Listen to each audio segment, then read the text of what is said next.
வணக்கம் வியாபார நண்பர்களே! இன்றைக்கி வெங்காயம் எப்படி ஸ்டாக் வைக்கிறோன்னு சொல்லிட்டு நானே வீடியோ எடுத்து போடுறேன். இது பார்த்தீங்கன்னா, இதோட ஹைட் வந்து 5 அடி. கீழ வந்து ஒரு 1/2 அடி வந்து பார்த்தீங்கன்னா, அந்த தண்ணி போறதுக்கோ, இல்ல கொஞ்சம் எக்ஸ்ட்ரா இருக்கும்போது காத்து வென்டிலேட்டர் அதாவது காத்து போறதுக்கு யூஸ் ஆகும். அதேமாரி அ நீளம் வந்து பார்த்தீங்கன்னா 6 அடி. சைடு அ அகலம் பார்த்தீங்கன்னா 4 அடி. மொத்தம் இது ஒரு அதாவது ஒரு பாக்ஸுன்னு சொல்றேன். ஒரு பாக்ஸ் செய்யறதுக்கு பார்த்தீங்கன்னா, 10,000லேருந்து 11,500 ஆயிடுது.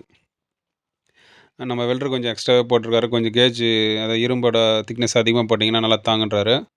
அதுக்காக இது போட்டிருக்கோம். அதே பார்த்தீங்கன்னா, இதில 1 1/2 டன்லேருந்து 1 1/4 டன் வந்து போடலாம். மாதுளம்பழ ட்ரேயோட இது வந்து பார்த்தீங்கன்னா, இன்னும் வந்து லைஃப் வரும். இது டைரக்ட்டா நாசிக்ல இருக்க மாரி ரெடி பண்ணியிருக்கோம். இது யூஸ் பண்ணுறது எப்படின்னா, சிம்பிள் தான். நம்ம நல்லா காய்ச்சலா இருந்துக்கிற கருவ வெங்காயத்த எடுத்து அதில போட்டு வச்சுட்டோம்னா, கண்டிப்பா மழை காலத்தில நல்லா தாங்கும். இன்னும் ஒரு 2 மாதம் கழிச்சு அதிலேருந்து எடுத்தோம்னா நல்லா காசு பார்க்கலாம். நம்ப ஒரு இப்போதைக்கு பார்த்தீங்கன்னா, ரூ. 35 போயிட்டுருக்கு. ரூ. 35 வச்சோம்னா, கண்டிப்பா ஒரு ரூ. 70 ஆயிடும். அக்டோபர், செப்டம்பர் அந்த டைமில எடுத்து நம்ம சேல் பண்ணிக்கலாம். அப்போ வந்து ஒரு நல்ல அ இதுக்கு லாபம் கிடைக்கும். வெங்காயம் ஸ்டாக் வைக்கிறவங்க இது மாரி எடுத்து பண்ணுங்க. நான் மறுபடியும் ஸ்டாக் ஃபில் பண்ணிட்டு, அப்போ நான் இன்னொரு வீடியோ போடுறேன். நன்றி, வணக்கம்.